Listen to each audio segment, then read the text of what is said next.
मध्य प्रदेश कांग्रेस अध्यक्ष कमलनाथ ने राज्य विधानसभा चुनाव के लिए पार्टी का घोषणा पत्र जारी किया। 106 पन्नों के घोषणा पत्र में सूबे की जनता से 59 लोक लुभावन वादे किए गए हैं। खास बात यह है कि कांग्रेस ने अपने इस वचन पत्र में सुविख्यात कवियत्री सुभद्रा कुमारी चौहान के नाम से एक पुरस्कार देने का ऐलान किया है। 6 महीने के भीतर यह दूसरा मौका है जब कांग्रेस ने सुभद्रा कुमारी चौहान का जिक्र छेड़ा है। दरअसल सुभद्रा कुमारी चौहान ने अपनी कविता झांसी की रानी में ग्वालियर के सिंधिया राजवंश को अंग्रेजों का मित्र बताया था। इसी के चलते सिंधिया राजवंश पर 1857 की क्रांति में रानी लक्ष्मीबाई से गद्दारी करने के आरोप लगते रहते हैं। खास बात यह है कि सिंधिया परिवार के ज्योतिरादित्य सिंधिया जब कांग्रेस में थे तब ये आरोप बीजेपी के नेता लगाते थे, लेकिन अब कांग्रेस लगाती है क्योंकि अब ज्योतिरादित्य सिंधिया बीजेपी के नेता हैं। इसी साल अप्रैल माह में ही कांग्रेस के वरिष्ठ नेता जयराम रमेश और केंद्रीय मंत्री ज्योतिरादित्य सिंधिया के बीच ट्विटर पर एक वाक युद्ध छिड़ गया था। एक प्रेस कॉन्फ्रेंस में सिंधिया की ओर से कांग्रेस को लेकर सख्त टिप्पणी किए जाने पर भड़के पूर्व केंद्रीय मंत्री रमेश ने ऐतिहासिक संदर्भों का उल्लेख कर दावा किया कि सिंधिया राजघराने ने झांसी की रानी के साथ विश्वासघात किया था।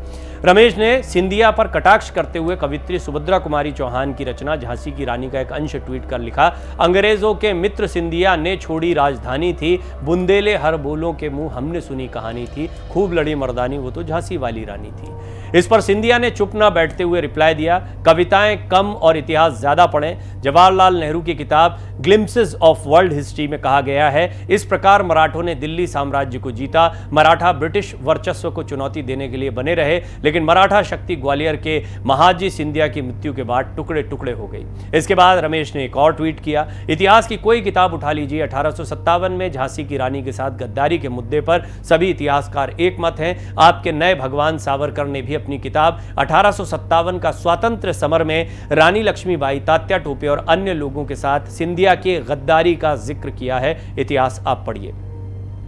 फिर सिंधिया ने कहा, कभी 1857 के वीर शहीद तात्या टोपे के वंशज पराग टोपे की खुद की लिखी किताब ऑपरेशन रेड लोटस पढ़िए। ज्ञात हो जाएगा कि किस प्रकार हम मराठे, सिंधिया, पेशवा और झांसी के नेवालकर अंग्रेजों के विरुद्ध एक साथ थे। मराठा आज भी एक हैं। कृपया ये विभाजनकारी रणनीति और राजनीति बंद करें।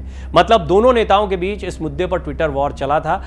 अब अचानक से मध्य प्रदेश में कांग्रेस ने अपने घोषणा पत्र में सुभद्रा कुमारी चौहान का जिक्र कर सियासी गलियारों में चर्चा छेड़ दी है।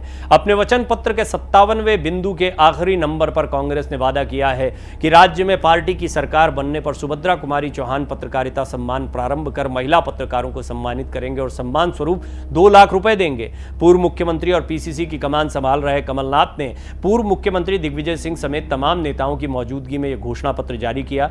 जानकारों के मुताबिक प्रदेश में पहले से ही पत्रकारिता के क्षेत्र में पुरस्कार दिए जाने की परंपरा रही है।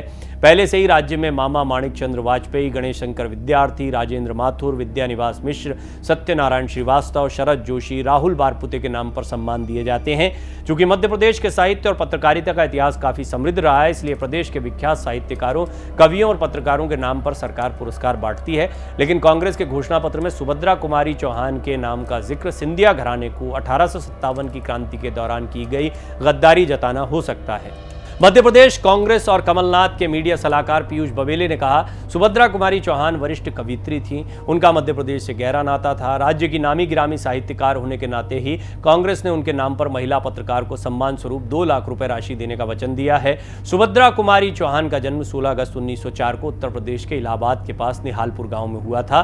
उनकी पहली कविता महज 9 साल की उम्र में ही प्रकाशित हो गई थी। उनकी कविता झांसी की रानी आप लोगों ने भी पढ़ी होगी, अब सभी की टेक्स्ट बुक्स में ये आई है, बहुत मशहूर है। सुभद्रा राष्ट्रीय चेतना की एक सजग लेखिका रही हैं। उनका विवाह मध्य प्रदेश के खंडवा में ठाकुर लक्ष्मण सिंह के साथ हुआ था। पति के संग ही सुभद्रा स्वाधीनता संग्राम में कई बार जेल गईं और अंग्रेजों के कारागार की यातनाएं सहने के बाद उन्होंने अपनी अनुभूतियों को कविताओं में भी व्यक्त किया है। सुभद्रा कुमारी चौहान का देहांत 15 फरवरी 1948 को 44 साल की उम्र में ही हो गया था। राजनीतिक गलियारों में चर्चा है कि पुरस्कार का नाम कांग्रेस की घोषणा पत्र समिति ने किसी मंशा के तहत ही उनके नाम पर रखा है, यानी सुभद्रा कुमारी चौहान के नाम पर रखा गया है। आपको यह भी पता होना चाहिए कि कांग्रेस के वरिष्ठ नेता कमलनाथ और दिग्विजय सिंह से ज्योतिरादित्य सिंधिया की तलखी किसी से छिपी हुई नहीं है। साल 2018 में कांग्रेस की सरकार बनने और कमलनाथ के मुख्यमंत्री बनने के बाद ये कड़वाहट इतनी ज्यादा बढ़ गई थी कि सिंधिया ने कांग्रेस से बगावत कर शिवराज सिंह चौहान के नेतृत्व में बीजेपी की सरकार बनवा दी थी। सिंधिया की नाराजगी उन्हें दरकिनार कर कमलनाथ को मुख्यमंत्री बनाने को लेकर चल रही थी और राज्यसभा का भी उस समय पर चुनाव था। इसी बीच सिंधिया ने शिक्षकों के समर्थकों में कमलनाथ सरकार को चेतावनी दी थी कि वादे पूरे नहीं किए गए तो वो अपनी ही पार्टी के खिलाफ सड़कों पर उतर जाएंगे। इस पर सीएम कमलनाथ ने मीडिया के हवाले से 2 टूक कह दिया था तो उतर जाएं। इसी के बाद सिंधिया ने अपने तीखे तेवर दिखाए और मार्च 2020 में सूबे की सत्तारूढ़ कांग्रेस सरकार को गिरा दिया। कांग्रेस से बीजेपी में शामिल हुए सिंधिया ने अपने समर्थक विधायकों की मदद से प्रदेश में बीजेपी की सरकार का गठन करवाया। बीजेपी आलाकमान ने इसके एवज में राज्यसभा के रास्ते संसद भेजा। ज्योतिरादित्य सिंधिया मोदी कैबिनेट में बहुत महत्वपूर्ण नागरिक उड्डयन मंत्रालय में है। मध्य प्रदेश कांग्रेस चीफ कमलनाथ ने घोषणा पत्र जारी करते हुए कहा, हम प्रदेश के सभी लोगों के लिए 25 लाख रुपए का स्वास्थ्य बीमा कवर प्रदान करेंगे, जिसमें 10 लाख रुपए का दुर्घटना कवर भी होगा। मध्य प्रदेश में राज्य की एक इंडियन प्रीमियर लीग टीम भी होगी। कमलनाथ ने 2 लाख रुपए तक के कृषि ऋण माफ करने और महिलाओं को 1,500 रुपए प्रति माह की सहायता देने की घोषणा की है। उन्होंने 500 रुपए में एलपीजी सिलेंडर उपलब्ध कराने, स्कूली शिक्षा मुफ्त करने, पुरानी पेंशन योजना लागू करने और युवाओं को 2 साल तक 1,500 रुपए से 3,000 रुपए प्रति माह बेरोजगारी भत्ता देने का भी वादा किया है। मध्य प्रदेश की 230 सदस्यीय राज्य विधानसभा के लिए चुनाव 17 नवंबर को होने, नतीजे 3 दिसंबर को आएंगे।